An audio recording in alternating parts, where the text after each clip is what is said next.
Assalamualaikum warahmatullahi wabarakatuh.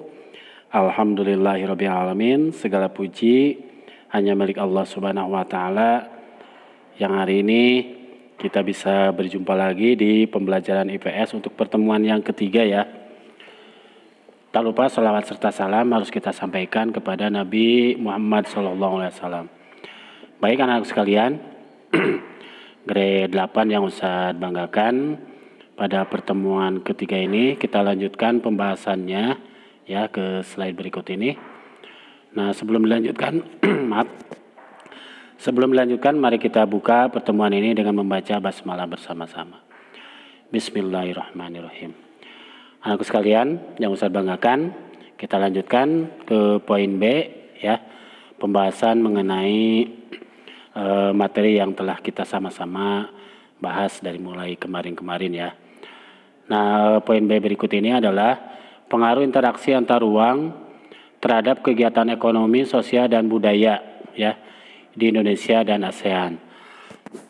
Yang pertama, pengaruh interaksi antar ruang terhadap kegiatan ekonomi di Indonesia dan ASEAN. Sekarang ke pengaruh positifnya dulu ya. Pengaruh positif dari interaksi antar ruang terhadap kegiatan ekonomi antar negara ASEAN. Antara lain sebagai berikut. Yang pertama, pengaruh positifnya adalah tenaga kerja profesional akan mudah bergerak ya antar negara ASEAN. Jadi tenaga ahli yang kita perlukan ya misalnya dari negara Filipina, Singapura atau yang lainnya dengan kerjasama antar ruang terhadap kegiatan ekonomi ini kita bisa dengan mudah melakukannya. Begitu juga dari luar dari kita dari Indonesia keluar. Jadi ada timbal balik dari luar ke kita dan dari kita keluar itu gampang dengan mudahnya bisa dilakukan karena sudah ada kerjasama ini ya. Karena sudah ada keterikatan dalam hal ini ada kerjasama antar negara-negara ASEAN. Yang kedua, investasi dari negara-negara anggota ASEAN dapat masuk dan diterima di Indonesia. Jadi kalau ada investor dari negara-negara ASEAN yang akan menanamkan modalnya di Indonesia itu bisa dilakukan ya dengan kerjasama ekonomi ini, dengan kegiatan ekonomi ASEAN ini ya. Dan yang ketiga, pangsa pasar dari produk-produk Indonesia itu terbuka lebar di negara-negara ASEAN. Jadi setiap negara yang memproduksi barang tertentu itu bisa dipasarkan di negara-negara seputar ASEAN atau negara-negara anggota ASEAN. Bisa saling bertukar, ya saling membeli dan menjual produk-produk yang ada di negara-negara ASEAN. Ya. Berikutnya, next. Nah, sekarang pengaruh negatifnya dari interaksi antar ruang terhadap kegiatan ekonomi antar negara ASEAN antara lain. Jadi interaksi antar ruang di negara-negara ASEAN khususnya dalam kegiatan ekonomi ada positifnya ada negatifnya juga. Nah, ini yang negatifnya. Kesempatan tenaga kerja asing untuk masuk dalam lapangan kerja di Indonesia itu terbuka lebar. Jadi membuka peluang persaingan bebas. Pada akhirnya terjadilah pengangguran warga negara Indonesia karena tenaga kerja asing yang masuk ke Indonesia. Itu dampak negatifnya ya, atau pengaruh negatifnya. Yang kedua, terbukanya kemungkinan eksploitasi sumber daya alam di Indonesia. Dengan masuknya tenaga kerja asing di Indonesia, otomatis kita mempersilahkan tenaga asing itu untuk mengambil atau mengeksploitasi sumber daya alam yang ada di Indonesia. Yang ketiga, serbuan barang impor di negara ASEAN dapat mematikan berbagai perusahaan yang ada yang berproduksi produk Indonesia. Jadi memang harus ada pembatasan, harus ada kebijakan dari pemerintah supaya barang-barang impor itu tidak mematikan produksi dalam negeri ya. Jangan sampai kalah produk-produk dalam negeri. Bisa aja misalnya bea masuk yang ditinggikan ya, yang akan mengakibatkan barang-barang impor itu akan berharga mahal. Itu bisa pemerintah itu mengusahakan begitu. Ya, kebijakan-kebijakan seperti itu untuk melindungi pangsa pasar dalam negeri, khususnya untuk produk-produk dalam negeri. Berikutnya, ini pengaruh, sepertinya ini kesalahan ketik ya, mohon dikoreksi ya kalau ada kesalahan. Pengaruh positif dari interaksi antar ruang terhadap kegiatan sosial antar negara ASEAN antara sebagai berikut. Terciptanya solidaritas antar negara ASEAN. Ya, solidaritas saling menghargai antar negara ASEAN. Hal ini akan menciptakan atau meningkatkan kerjasama antar berbagai bidang antar negara ASEAN. Ya, ini akan munculnya solidaritas saling menghargai. Yang kedua, terdapat upaya mendorong isu-isu kebijakan yang terkait dengan upaya pencapaian kesejahteraan sosial dan pembangunan antar negara ASEAN. Jadi akan memunculkan kebijakan-kebijakan yang mengarah kepada kesejahteraan sosial dan pembangunan antar negara-negara anggota ASEAN ya. Itu dengan adanya kerjasama antar ruang.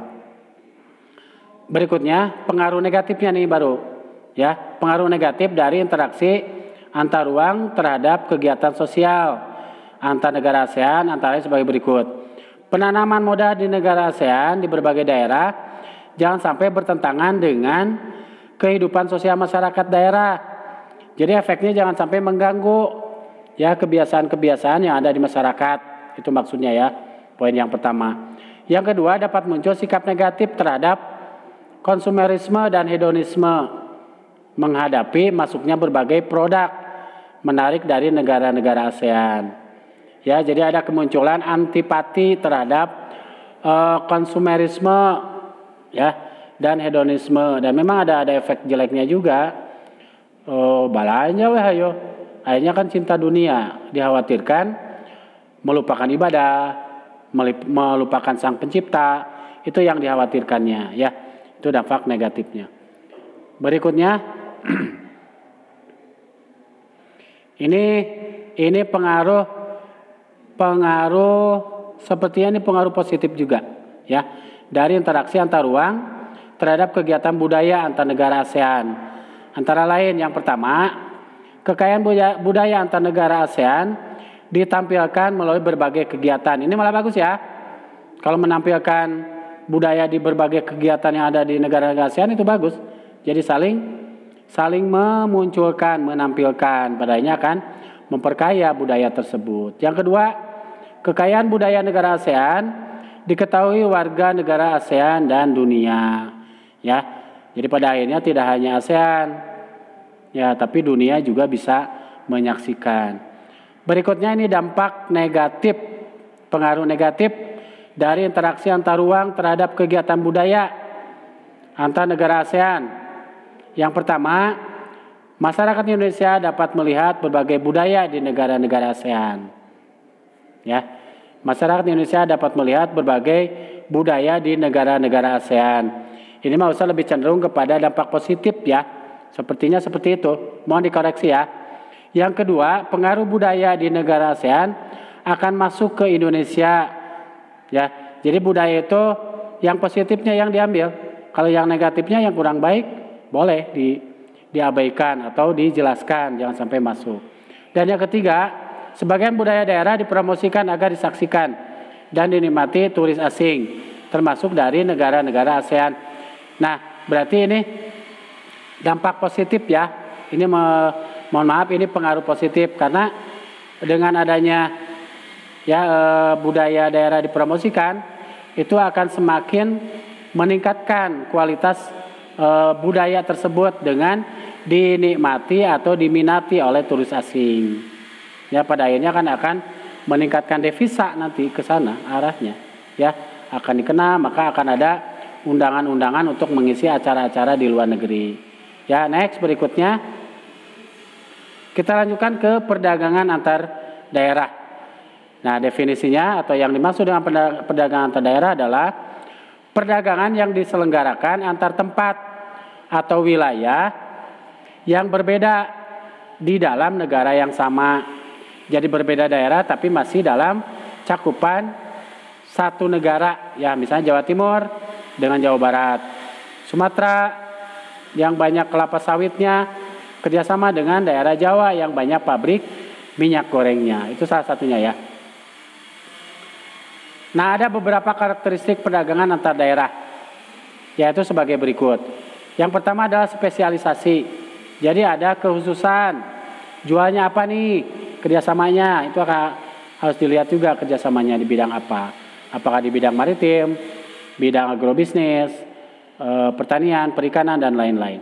Yang kedua, biaya produksi yang rendah. Nah, usahakan perdagangan antar daerah ini harus menggunakan transportasi yang murah, yang rendah ya. Kalau transportasinya atau biaya produksinya tinggi, maka akan berakibat kepada harga barangnya yang mahal ya. Ya, khawatirkan tidak terjangkau. Kalau tidak terjangkau, minat masyarakat akan berkurang. Yang ketiga adalah pertukaran barang. Ya, perdagangan ini sudah jelas ya, akan terjadi pertukaran barang dan jasa tentunya ya, tidak hanya barang saja.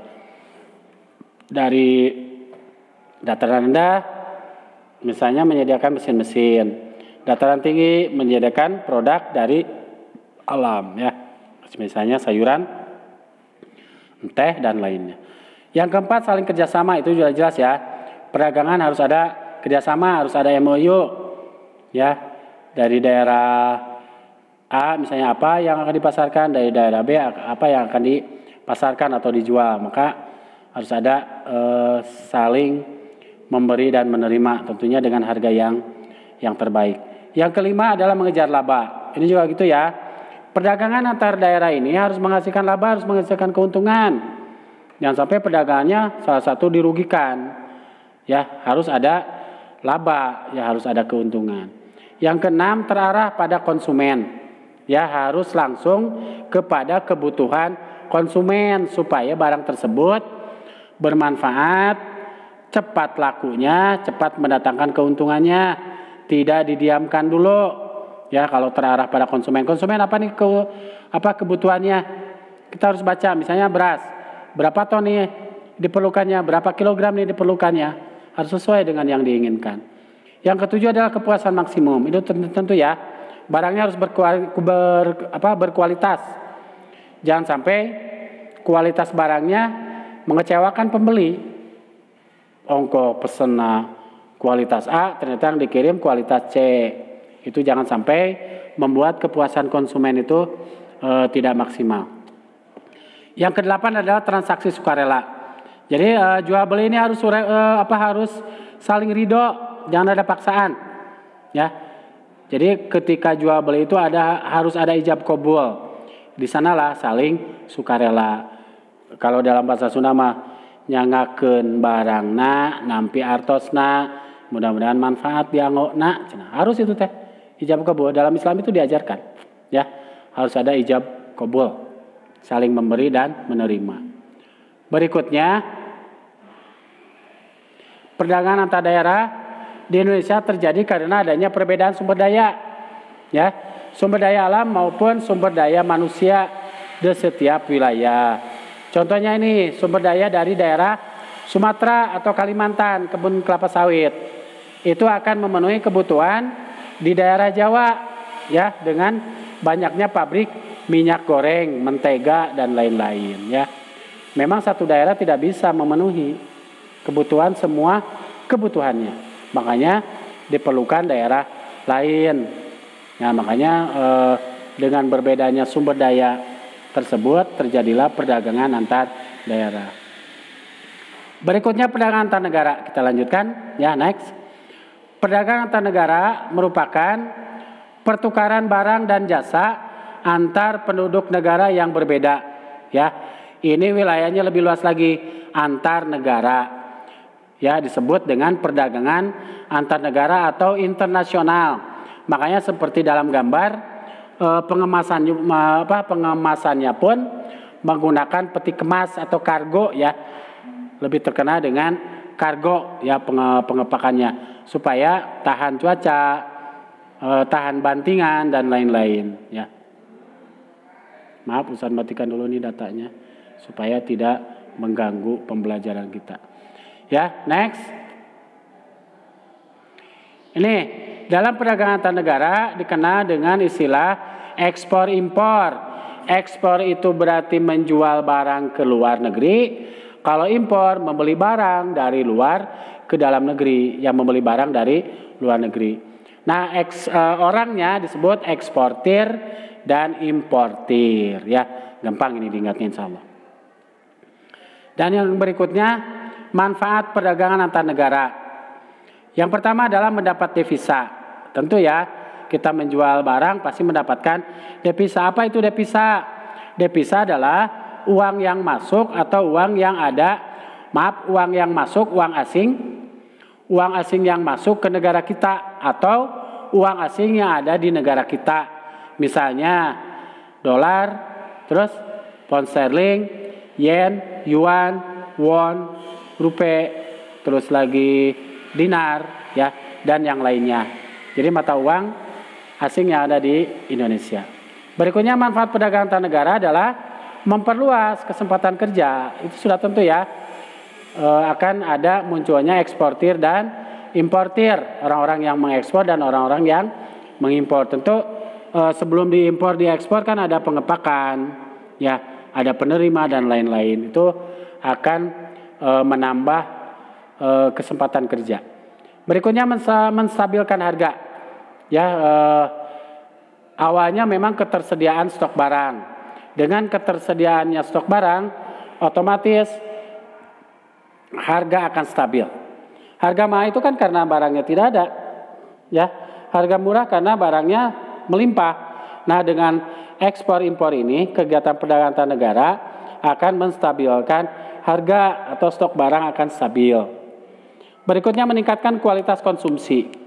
Jadi kalau kita ada perdagangan antar negara, kita bisa memilih barang-barang yang akan kita konsumsi dengan berbagai macam harga, berbagai macam kualitas. Pada akhirnya kita bisa memilih kualitas barang yang kita inginkan. Yang kelima berikutnya mempercepat alih teknologi. Ya, teknologi bisa meningkat. Ya, kita bisa melihat teknologi luar negeri. Misalnya panen raya, panen padi, ya. Panen padi itu bisa digunakan dengan menggunakan mesin-mesin canggih. Ya, tidak dengan tradisional lagi. Kalau kita ingin maju, ya, tentu dengan modal yang siap tentunya, ya. Berikutnya adalah perdagangan antar negara dapat terjadi karena beberapa faktor. Yang pertama adalah perbedaan sumber daya alam. Sudah pasti ya, sumber daya alam berbeda, otomatis akan terjadi perdagangan, ya, antar negara. Yang berikutnya ada selera. Selera pasti ya akan sangat mempengaruhi. Kebiasaan di negara tersebut akan membuka pangsa pasar jual beli antar negara. Yang ketiga, penghematan biaya produksi. Jadi kita nggak usah membuat satu barang kalau memang bahannya tidak siap, mesin-mesinnya belum ada, maka bisa aja kita mengimpor sesuai kebutuhan, ya. Atau misalnya satu negara belum menghasilkan barang A nih, kita banyak barang A, kita ekspor ke sana. Ya, jadi negara tersebut tidak susah-susah lagi untuk memproduksi barang tersebut, ya. Berikutnya yang keempat adalah perbedaan teknologi. Ini juga sama ya. Untuk negara yang teknologinya masih belum canggih, itu bisa melakukan perdagangan dulu, ya. Perdagangan dulu misalnya sampai negara tersebut bisa memproduksi sendiri. Next, faktor yang dapat menjadi penghambat melakukan perdagangan antar negara. Yang pertama adalah tidak amannya kondisi suatu negara. Ini sudah pasti ya, mutlak diperlukan. Perdagangan dari negara satu negara ke negara lain, keamanan negara itu faktor utama, yang utama dan pertama. Kita akan inginnya mendatangkan keuntungan. Kalau misalnya tidak aman suatu negara tersebut, bukan keuntungan, malah dikhawatirkan nyawa kita yang hilang, ya. Berikutnya kebijakan ekonomi oleh pemerintah. Nah, kita juga harus melihat kebijakan negara tersebut sebelum melakukan perdagangan. Apakah negara tersebut menerima ada kebijakan kalau kita misalnya mengekspor barang B, misalnya pertanian, misalnya pertanian beras. Apakah negara tersebut menerima kalau kita mengekspor beras? Itu harus dilihat ya, regulasinya atau kebijakannya. Yang ketiga, tidak stabilnya kurs mata uang asing. Kita lihat juga kursnya, apakah stabil atau tidak. Jangan-jangan ketika kita misalnya menjual, tiba-tiba kursnya itu anjlok, otomatis kita akan rugi ya. Kalau kursnya tidak sesuai dengan rupiah. Berikutnya ini poin berikutnya mengenai pengembangan ekonomi maritim di Indonesia. Maritim berarti kaitannya dengan laut ya atau samudra. Ini Indonesia dulu terkenal mempunyai satu kerajaan maritim terbesar, yaitu Kerajaan Sriwijaya ya, ada pada abad ke-5 dengan panglimanya Panglima Nala itu yang terkenal. Ya, dia gagah berani kalau berperang di lautan lepas. Nah, berikutnya kita ke slide mengenai pengembangan ekonomi maritim di Indonesia. Setelah kemerdekaan Indonesia, salah satu tonggak penting ekonomi maritim Indonesia terjadi pada tahun 1957. Saat itu dideklarasikan Deklarasi Wawasan Nusantara atau Deklarasi Juanda. Apa itu Wawasan Nusantara atau Deklarasi Wawasan Nusantara? Apa itu? Nah, Deklarasi Wawasan Nusantara adalah deklarasi yang menyatakan bahwa pulau-pulau yang ada di Indonesia merupakan satu kesatuan utuh, mulai dari Sabang sampai Merauke. Jadi contohnya, misalnya ada satu wilayah yang mendapat serangan dari negara lain, dari pulau yang lain, maka pulau yang lainnya bisa membantu mengamankan. Misalnya ada Provinsi Aceh mendapat serangan dari negara Inggris misal, maka Pulau Jawa, ya Kalimantan, Sumatera bisa membantu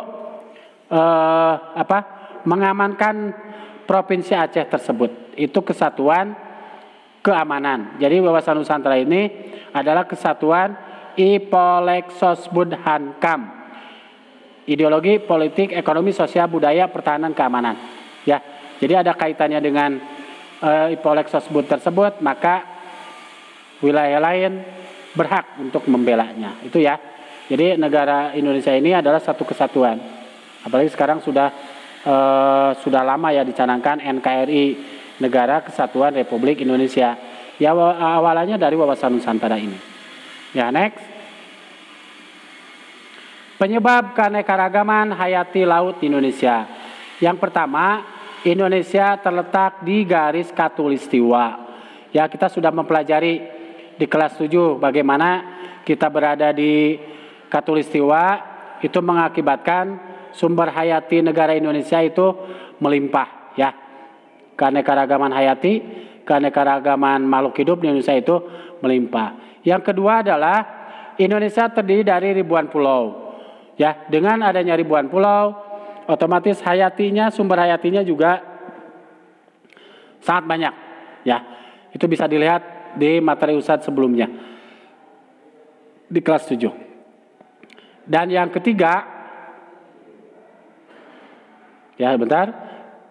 Yang ketiga adalah Indonesia memiliki banyak gunung, baik di darat maupun di dasar laut.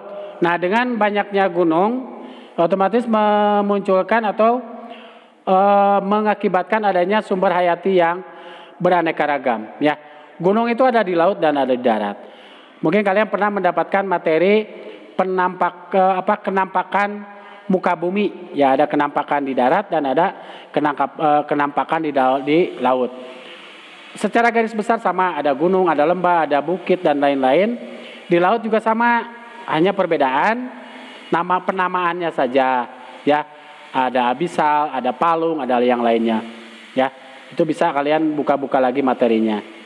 Perbedaannya kalau di laut sudah pastinya tertutup air, kalau di darat tidak, hanya ada udara. Ya, seperti itu. Dan yang keempat, Indonesia memiliki wilayah geologis tertentu. Ya, ada kekhasan wilayah geologis atau lapisan kulit bumi, lapisan bumi di Indonesia. Itu banyak Ada perbedaan dengan wilayah di negara lain. Secara garis besar, keadaan geologis di Indonesia itu sangat baik ya, banyak sekali barang-barang tambang yang ada di dalam perut bumi, itu harus kita patut syukuri ya. Yang mengakibatkan juga banyak sumber hayati yang ada dengan adanya wilayah geologis di Indonesia, kekhasan geologis di Indonesia. Berikutnya potensi maritim Indonesia. Potensi maritim, potensi itu kandungan yang bisa diambil untuk dimanfaatkan untuk kesejahteraan rakyat Indonesia. Yang pertama adalah perikanan. Ya, perikanan itu sangat melimpah. Ya, setiap hari laut itu diambil hasil lautnya atau ikannya. Ratusan ton diambil, tapi ternyata tidak berkurang. Ya, Allah itu maha kaya. Tinggal kita bersyukurnya dengan melakukan ketaatan kepada Allah. Mengenai makanan dari perikanan aja tuh sudah sangat melimpah, belum lagi dari yang lain. Yang kedua adalah pariwisata bahari. Ya, pariwisata yang ada kaitannya dengan kelautan. Contohnya diving, ya, terus berlayar, selancar, dan lain-lain. Wisata pantai itu juga bisa, ya, wisata bahari. Dan yang ketiga energi terbarukan laut, pembangkit listrik tenaga gelombang, PLTGA, pembangkit listrik tenaga gelombang laut, PLTGL, ya, pembangkit listrik tenaga gelombang laut. Itu boleh dikembangkan, sekarang masih jarang, ya, belum begitu maksimal dimanfaatkan. Silakan kalian, itu tugasnya yang punya yang punya keinginan untuk mengembangkan PLTGA ini. GL ya, PLTGL. Pembangkit listrik tenaga gelombang laut. Boleh, silakan. Dan yang keempat adalah Yang keempat adalah transportasi laut. Transportasi yang menggunakan laut, misalnya di Selat Sunda, ya, di pelabuhan Merak, itu penyeberangan ada kapal feri, itu menggunakan laut ya sebagai medianya, media penyeberangannya. Yang kelima, minyak bumi dan gas lepas pantai. Sudah dari dulu diambil. Minyak bumi yang ada di lepas pantai diambil, dimanfaatkan, begitu juga dengan gasnya, dengan gas ya, terkenal gas LPG ya kalau kita mah ya. Yang 3 kilo, terus 12 kilo dan yang lainnya. Dan yang keenam, industri dan jasa maritim. Ya, industri yang ada kaitannya dengan kelautan, garam misalnya, ikan laut yang diasinkan, yang dikalengkan, ya, terus guide untuk pelayaran, kapal pesiar nakodanya, ya, terus ABK, anak buah kapal, banyak ya. Jasa-jasa pengiriman barang dan jasa lewat laut. Itu ada di pelabuhan Tanjung Priuk ya, juga banyak, Tanjung Mas dan lain-lain, di Sunda Kelapa juga, di Jakarta juga ada. Baik, untuk sementara sampai situ dulu pembahasannya ya. Nanti dilanjutkan ke pembahasan mengenai di sini pengembangan agrikultur di Indonesia. Kita sampai sini dulu. Insya Allah pada pertemuan yang keempat ya kita lanjutkan. Dan nanti pertemuan keempat bisa aja Ustaz membuat dulu soal-soal ya untuk memahami materi 3 pertemuan sebelumnya ya. Mohon disiapkan saja pemahaman materinya dari pertemuan 1, 2 dan 3. Pertemuan keempat Ustaz akan memberikan soal-soal latihan. Ya, mungkin seperti itu untuk pertemuan kali ini. Mudah-mudahan ada manfaatnya. Kita tutup dengan membaca hamdalah bersama-sama. Alhamdulillahirabbil alamin. Astagfirullahaladzim, astagfirullahaladzim, astagfirullahaladzim. Subhanakallahumma wa bihamdika asyhadu an la ilaha illa anta astaghfiruka wa atubu ilaik. Dari saya cukup sekian, billahi taufik wal hidayah. Wassalamualaikum warahmatullahi wabarakatuh.